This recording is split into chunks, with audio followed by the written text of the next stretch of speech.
Hay cosas en la vida que no se cierran solas. Que el tiempo pasa y que aunque pase el tiempo permanecen abiertas. No porque la persona que las vive sea débil o esté haciendo algo mal, sino porque hay heridas que tienen una profundidad que excede la capacidad del tiempo solo de sanarlas. Que requieren más que el paso de los días para que lo que está abierto pueda cerrarse genuinamente. Y Dios lo sabe.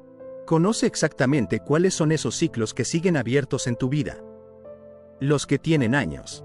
Los que pensabas que ya habías superado y que de repente un olor, una canción, una fecha del calendario, una cara que se parece a otra cara, los trae de regreso con una intensidad que te sorprende porque no esperabas que todavía tuvieran ese poder. Y hoy llega con una oferta que no es una instrucción de esfuerzo propio. No dice trabaja más duro para superarlo. No dice decide una vez más soltarlo y esta vez hazlo de verdad. Dice algo completamente diferente. Algo que reconoce que lo que no has podido cerrar solo no es porque no hayas intentado. Y que desde ese reconocimiento ofrece algo que el esfuerzo propio no puede producir. Te ayudo a cerrar ese ciclo de dolor. Yo te ayudo. Esas 3 palabras cambian completamente la naturaleza del proceso de cierre. No lo haces tú solo con suficiente determinación. No es un ejercicio de voluntad que si se hace correctamente produce el resultado deseado. Es un proceso donde Dios participa activamente como el que ayuda. El que entra en el ciclo abierto contigo. El que pone su mano sobre lo que sigue doliendo. El que tiene acceso a las dimensiones del dolor que ningún proceso humano, por valioso que sea, puede alcanzar completamente. Antes de continuar, quiero pedirte algo. Si hay un ciclo en tu vida que llevas tiempo intentando cerrar sin poder terminarlo de cerrar completamente, si hay algo que debería estar en el pasado y que sin embargo sigue teniendo presencia activa en el presente de una manera que te cansa, suscríbete a este canal ahora mismo y comparte este video en WhatsApp con alguien que también tiene uno de esos ciclos abiertos. Porque hay personas en tu entorno que llevan años cargando algo que Dios está ofreciendo ayudar a cerrar hoy y que necesitan escuchar exactamente esto. Hazlo ahora y regresa porque lo que sigue es para ti y para ese ciclo que necesita ser cerrado. Quiero comenzar hablándote de lo que es un ciclo de dolor. Porque creo que identificar correctamente lo que necesita ser cerrado es el primer paso para poder recibir la ayuda que Dios ofrece. Un ciclo de dolor no es simplemente un recuerdo triste. Los recuerdos tristes son parte normal de la vida de cualquier persona que ha vivido con profundidad. El recuerdo triste duele cuando aparece, pero no necesariamente interfiere con la capacidad de vivir el presente con plenitud. El ciclo de dolor es algo diferente. Es un patrón que se repite, que activa las mismas respuestas emocionales una y otra vez, que produce en el presente efectos que tienen su origen en algo que ocurrió en el pasado pero que no quedó completamente procesado. Los ciclos de dolor tienen varias formas que vale la pena identificar porque reconocer la forma propia es parte del proceso de cierre. Hay el ciclo de la relación que terminó pero que no cerró. La persona que se fue o que se perdió o que te dejó de una manera que no tuvo el cierre que necesitaba para que pudieras continuar con libertad.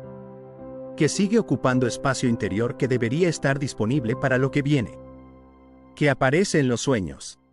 Que produce comparaciones involuntarias con las personas nuevas que entran en la vida. Que hace que sea difícil abrirse completamente a algo nuevo porque una parte de ti sigue en algún nivel conectada a lo que no cerró. Hay el ciclo del daño recibido que no fue procesado completamente.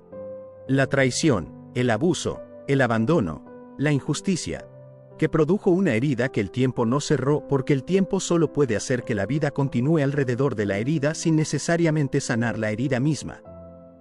Esa herida no procesada sigue influyendo en la manera de relacionarse, de confiar, de recibir amor, de dar amor. Sigue produciendo respuestas de protección que quizás ya no son necesarias, pero que el sistema interior no ha recibido la señal de que puede desactivar. Hay el ciclo del duelo que no terminó. La pérdida que fue tan grande que el dolor de ella no ha encontrado todavía el camino completo hacia el otro lado. Que sigue siendo un peso que se carga aunque la vida exterior continúa funcionando. Que produce en ciertos momentos una intensidad de tristeza que parece desproporcionada hasta que se recuerda que debajo de esa tristeza hay un duelo que nunca terminó de hacerse completamente. Hay el ciclo de la culpa que no se soltó. Los errores propios que siguen siendo revisitados aunque el tiempo haya pasado y aunque quizás la situación haya cambiado. que producen una voz interna persistente de condena, que hacen difícil recibir el amor y el perdón que se ofrecen porque algo en el interior dice que no se merece recibirlos todavía, que primero hay que terminar de pagar. Hay el ciclo del sueño que murió. El proyecto, la visión, la esperanza que se invirtió profundamente y que no resultó de la manera esperada. Que dejó no solamente la decepción de lo que no ocurrió, sino una dificultad para volver a soñar con la misma apertura que se tenía antes. Una cicatriz interior que dice que quizás es mejor no esperar demasiado para no volver a ser herido de la misma manera. Cualquiera de esos ciclos, o la combinación de varios de ellos que con frecuencia es el caso, es lo que Dios dice hoy que te ayudará a cerrar. No que te dará fuerzas para intentarlo nuevamente tú solo. ¿Qué te ayudará? Su participación activa en el proceso de cierre. Quiero hablarte ahora de por qué los ciclos de dolor no se cierran solos con el tiempo. Porque creo que entender esto es importante para no seguir esperando que el tiempo solo haga lo que el tiempo solo no puede hacer. El tiempo no cierra los ciclos de dolor por la misma razón que el tiempo no cierra una herida física que tiene un cuerpo extraño adentro. Si hay algo en el interior de la herida que no debería estar ahí, la herida no sana completamente aunque el tiempo pase. Puede cicatrizar en la superficie mientras el cuerpo extraño sigue adentro produciendo infección o dolor o incomodidad que no tiene explicación visible. En los ciclos de dolor emocional y espiritual, el cuerpo extraño puede ser el resentimiento que no fue entregado, la culpa que no fue perdonada, el duelo que no fue llorado completamente, la verdad que no fue dicha, la despedida que no fue hecha, la conversación que nunca ocurrió pero que necesitaba ocurrir. Mientras ese cuerpo extraño permanezca, el ciclo no puede cerrarse completamente aunque el tiempo pase y aunque la persona haga muchos esfuerzos en otras direcciones. Y el proceso de remover el cuerpo extraño, de llegar a esas capas más profundas donde el dolor realmente vive, requiere algo que el esfuerzo propio frecuentemente no puede alcanzar. Requiere la presencia y la gracia de Dios que puede ver lo que el ojo humano no ve, que puede llegar donde ningún proceso puramente humano puede llegar, que puede hacer lo que ninguna fuerza natural puede hacer. Te ayudo a cerrar ese ciclo de dolor. No como fórmula, sino como proceso real. Quiero hablarte de lo que significa esa ayuda de Dios en términos concretos. Porque la ayuda de Dios para cerrar ciclos de dolor no es abstracta ni exclusivamente espiritual en el sentido de que no tiene expresión práctica. Tiene dimensiones muy concretas que se manifiestan en la experiencia real de quien la recibe. La primera dimensión de la ayuda de Dios es la claridad. Hay ciclos que no pueden cerrarse porque la persona que está en ellos no tiene todavía claridad completa sobre lo que realmente ocurrió y sobre qué es exactamente lo que necesita ser cerrado. La neblina del dolor a veces hace difícil ver con precisión. Y Dios, como el que todo lo ve, puede iluminar lo que necesita ser visto para que el proceso de cierre sea genuino y no superficial. Esa claridad que Dios da no siempre llega de manera cómoda. A veces llega como el reconocimiento de algo que preferíamos no ver. Como la comprensión de nuestro propio papel en algo que nos costaba ver como algo en lo que tuvimos parte. Como la iluminación de un patrón que se repite y cuya raíz no habíamos identificado correctamente. Esa claridad incómoda es parte de la ayuda genuina porque sin ella el cierre que ocurre es un cierre de la superficie que no llega a las capas más profundas donde el ciclo realmente opera. La segunda dimensión de la ayuda de Dios es la capacidad de perdonar lo imperdonable. Hay daños que la voluntad humana por sí sola no puede perdonar completamente. Que son demasiado profundos, demasiado injustos, demasiado costosos para que el perdón fluya naturalmente de las propias reservas de generosidad. Y sin el perdón el ciclo de dolor no puede cerrarse porque el resentimiento que queda es el lazo que lo mantiene atado al pasado con la persona o la situación que causó el daño. Pero la Escritura no dice que debes producir el perdón por tu propio esfuerzo. Dice que el amor de Dios fue derramado en nuestros corazones por el Espíritu Santo. El mismo amor de Dios que pudo perdonar lo imperdonable desde la cruz puede fluir a través del corazón que está dispuesto a recibirlo y extenderlo hacia quien causó el daño. No como un sentimiento cálido que se produce instantáneamente. Como una decisión que Dios honra y en la que su gracia opera produciendo gradualmente lo que el esfuerzo solo no puede producir. La tercera dimensión de la ayuda de Dios es la sanidad de las memorias. No el borrado de las memorias porque la memoria tiene valor y las lecciones aprendidas en el dolor merecen ser retenidas. sino la transformación de la carga emocional que las memorias llevan. La diferencia entre el recuerdo que arde y el recuerdo que informa. La posibilidad de recordar lo que ocurrió sin que el recuerdo tenga el poder de activar las mismas respuestas de dolor o de pánico o de tristeza que tenía antes de que fuera sanado.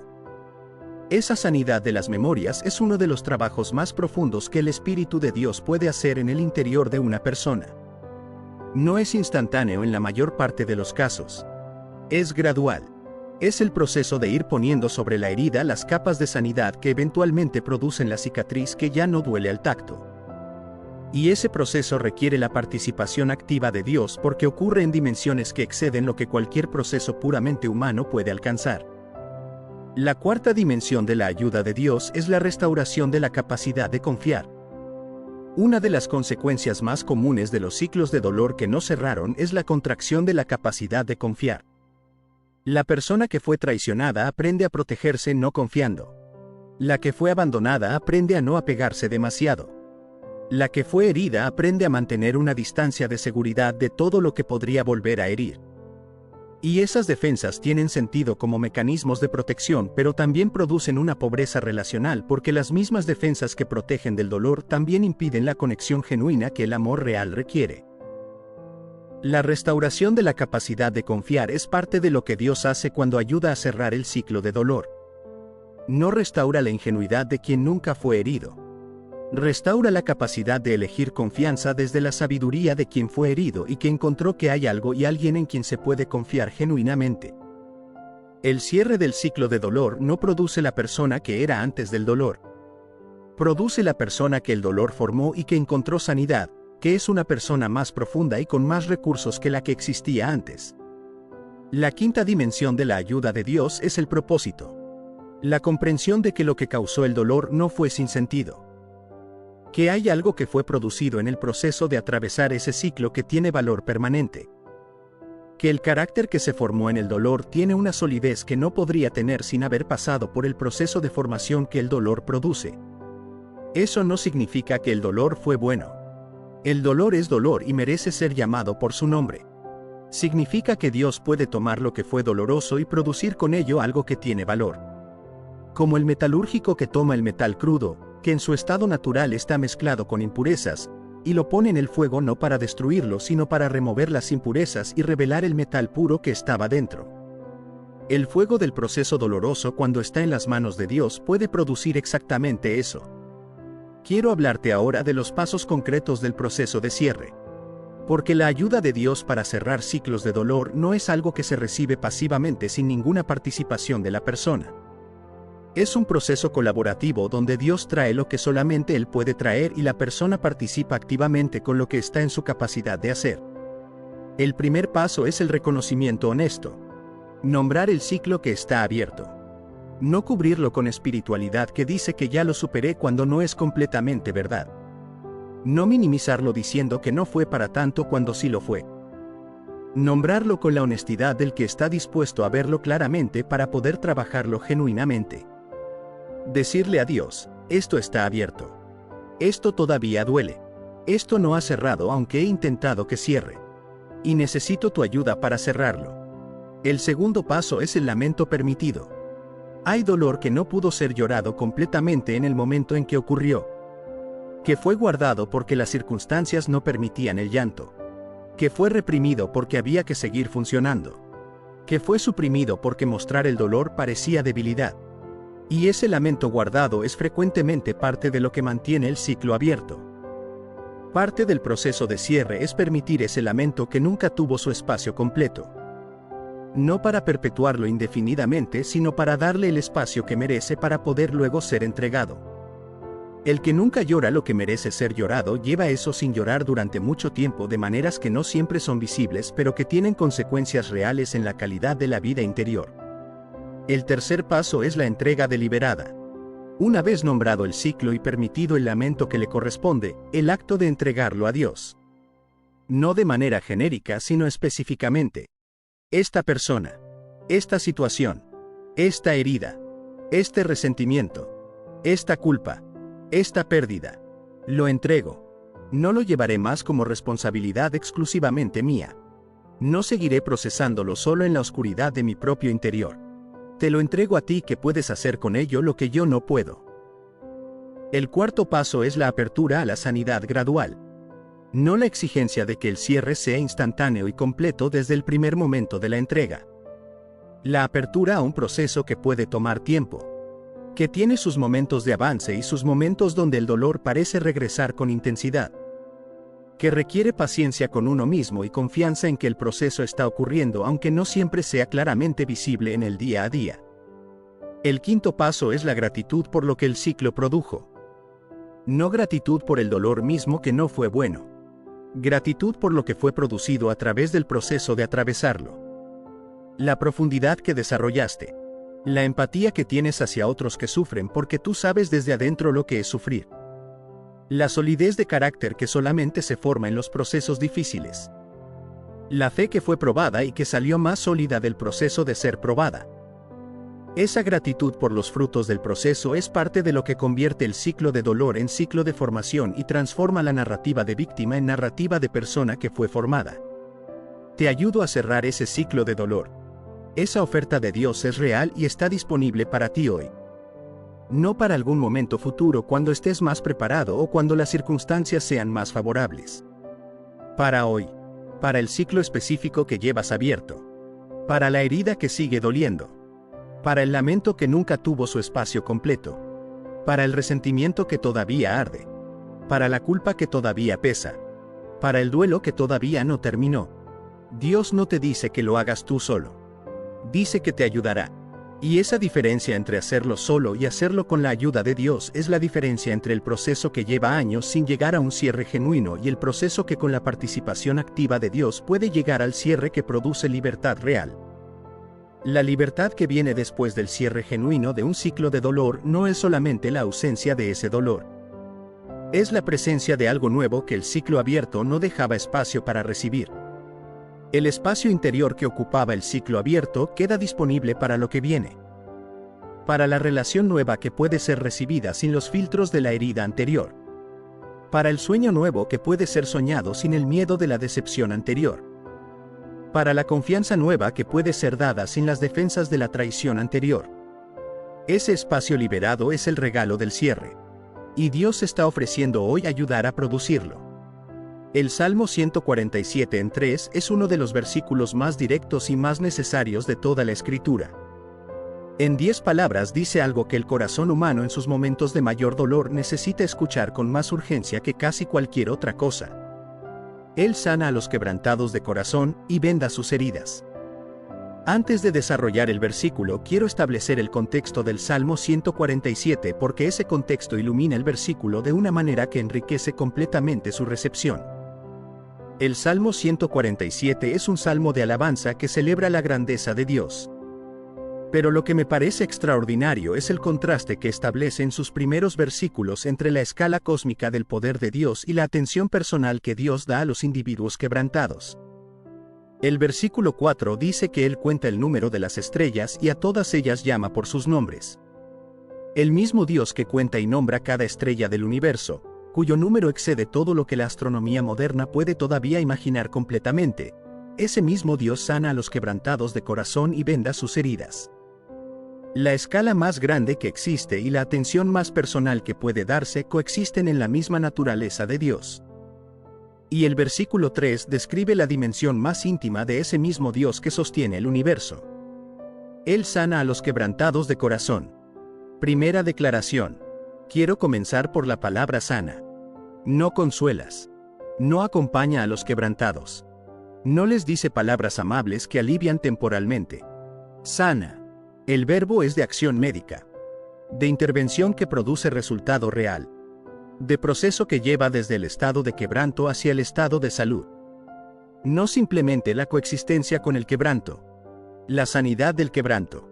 Eso es radicalmente diferente de lo que frecuentemente se ofrece como respuesta al corazón quebrantado. El mundo frecuentemente ofrece distracción. Entretenimiento que llena el espacio del dolor con ruido suficiente para que no sea la experiencia dominante del momento. O anestesia de diversas formas que reduce la intensidad del dolor sin tratar su causa. o el paso del tiempo con la esperanza de que la erosión gradual reduzca el peso de lo que duele. Ninguna de esas cosas es sanidad. La sanidad del corazón quebrantado que el versículo describe es algo cualitativamente diferente. Es la intervención que va a la causa del quebranto y no solamente a sus síntomas. Que toca las capas más profundas de la herida y no solamente su superficie. Que produce en quien la recibe un estado genuinamente diferente del que tenía antes, no simplemente el mismo estado con mejor manejo del dolor. Los quebrantados de corazón. Quiero habitar en esa expresión porque creo que hay personas que no se identifican como quebrantadas de corazón porque tienen una imagen del quebranto que no corresponde completamente a su propia experiencia.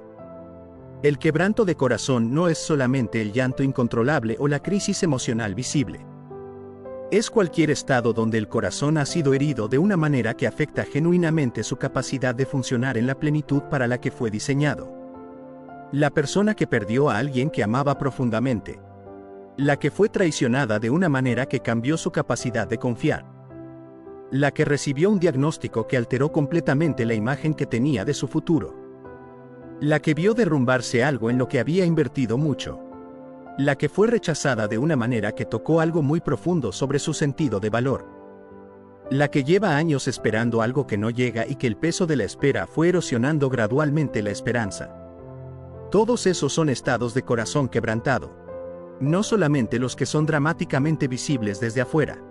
Y sobre todos ellos el versículo dice que Dios sana. Y venda sus heridas. Segunda declaración.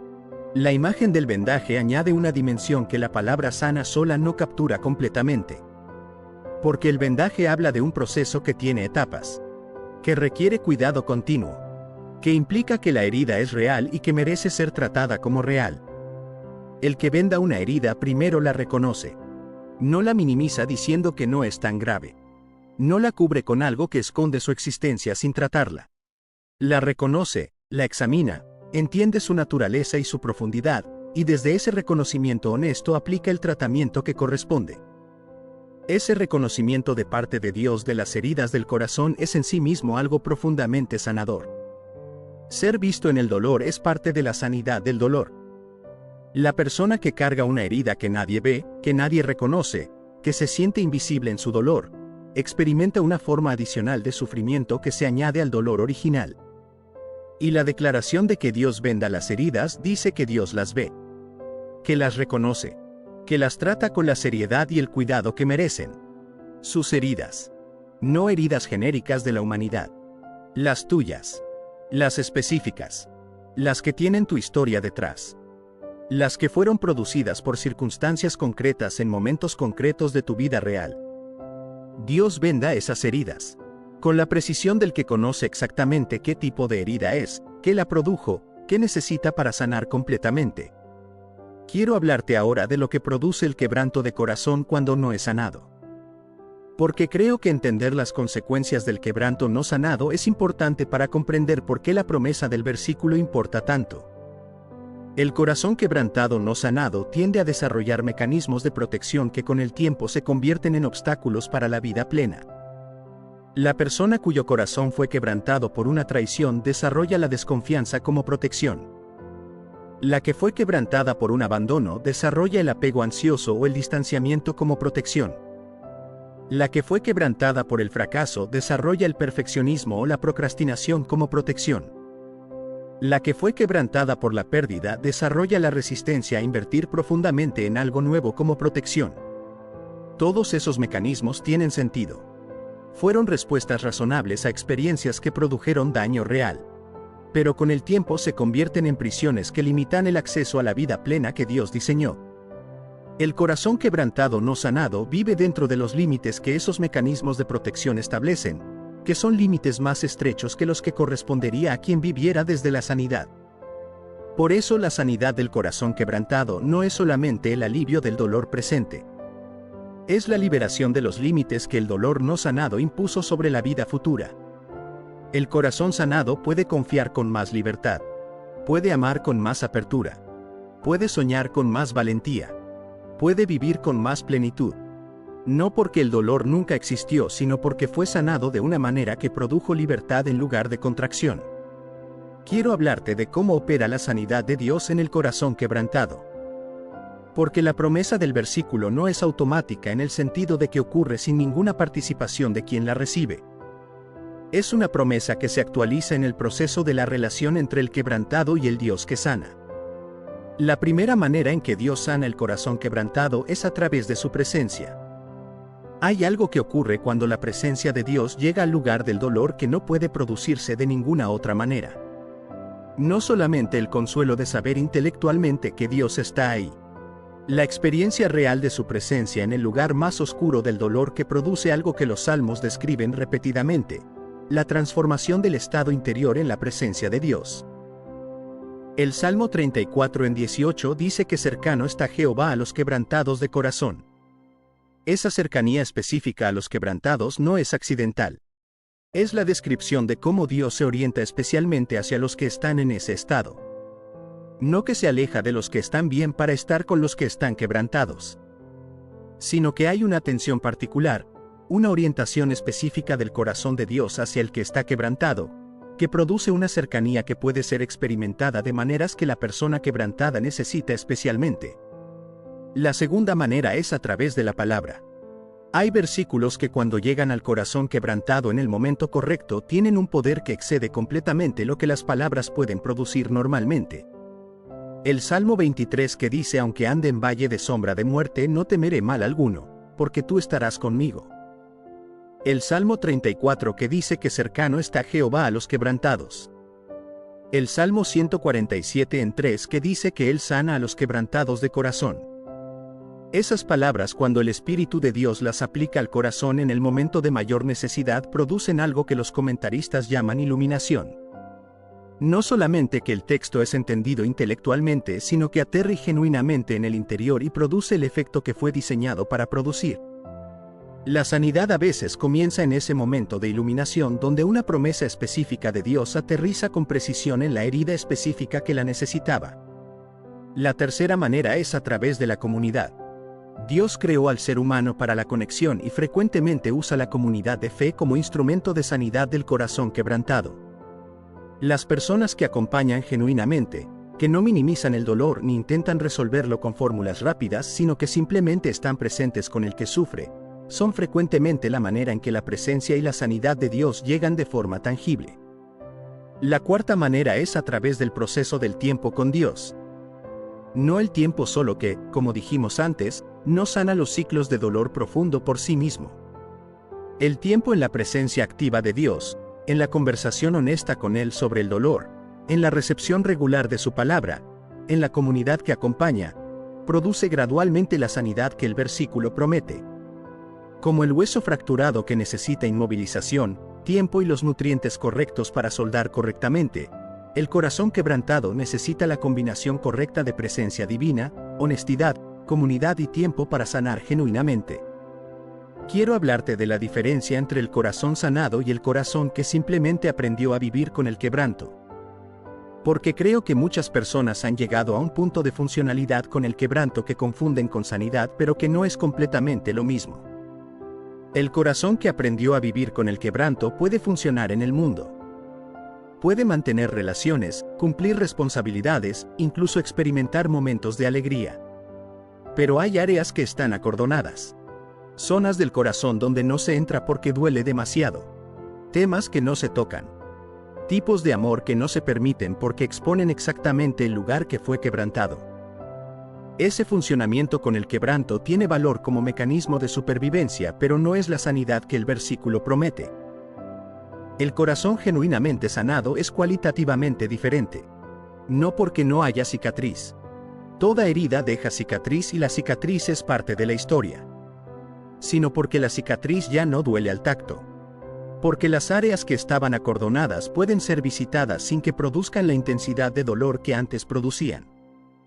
Porque los tipos de amor que antes eran demasiado peligrosos para recibir ahora pueden ser recibidos con apertura real. Porque la historia del quebranto puede ser contada sin que el contarla reactive el quebranto mismo. Ese es el estado que produce la sanidad genuina del versículo. Y ese estado es lo que Dios promete al quebrantado de corazón que se acerca a Él con la honestidad y la apertura necesarias para recibir lo que Él tiene para dar. quiero hablarte también de algo que el versículo implica y que frecuentemente se pierde en las lecturas más rápidas. La imagen del vendaje no es solamente la imagen de la sanidad, sino también la imagen del cuidado durante el proceso de sanar. El que venda una herida la atiende con regularidad. Revisa cómo está progresando. Cambia el vendaje cuando es necesario. Está presente durante el proceso, no solamente en el momento inicial de la intervención. Dios no solamente inicia la sanidad del corazón quebrantado y luego deja que el proceso ocurra sin su participación continua. Está presente durante todo el proceso, atendiendo la herida con regularidad, siendo el compañero del proceso de sanidad y no solamente el iniciador de él. Esa presencia continua durante el proceso es parte de lo que hace que la sanidad sea genuina y completa en lugar de superficial y parcial. Y quiero cerrar hablándote de la esperanza que el versículo genera para los que todavía están en el proceso de la sanidad, que no han llegado todavía al otro lado. Porque creo que hay personas que escuchan que Dios sana a los quebrantados de corazón y que responden interiormente con algo parecido así, pero ¿cuándo? Porque la experiencia presente todavía es de quebranto y no de sanidad. Para esas personas el versículo tiene algo específico que decir. No que la sanidad ya llegó y que por lo tanto el dolor que sientes no es real, sino que la sanidad está en proceso. Que el Dios que prometió sanar está activo en ese proceso aunque no siempre sea claramente visible. Que el vendaje que aplica está produciendo su efecto aunque la herida todavía duela. Que hay un destino para este proceso y ese destino es la sanidad genuina que el versículo promete. El proceso tiene su tiempo. No el mismo tiempo para todos ni el mismo proceso para cada tipo de quebranto. Pero tiene un destino. Y ese destino, la sanidad del corazón quebrantado, es la promesa de Dios sobre la que puedes descansar en los momentos donde el proceso parece largo o donde el dolor todavía es intenso. Él sana a los quebrantados de corazón y venda sus heridas. Esa promesa es para ti hoy. Para el quebranto que llevas. Para la herida que todavía duele. Para el proceso que quizás ya comenzó aunque todavía no haya llegado a su conclusión. El Dios que cuenta las estrellas y las llama por sus nombres también ve tu corazón quebrantado con ese mismo nivel de atención personal, y sobre él pronuncia la promesa más necesaria que el corazón humano puede recibir: yo te sano. Que esta semana permitas que esa promesa aterrice en el lugar exacto donde el quebranto vive en tu interior. Que la presencia de Dios pueda llegar ahí. Que el proceso de sanidad que Él prometió continúe su curso. Y que en el tiempo de Dios, que es siempre el tiempo correcto, el corazón que hoy está quebrantado experimente la sanidad que el Salmo 147:3 promete con la autoridad del que puede cumplir lo que promete. Que el Dios que sana a los quebrantados de corazón sea tu certeza más firme en los momentos donde el dolor parece más intenso. Amén.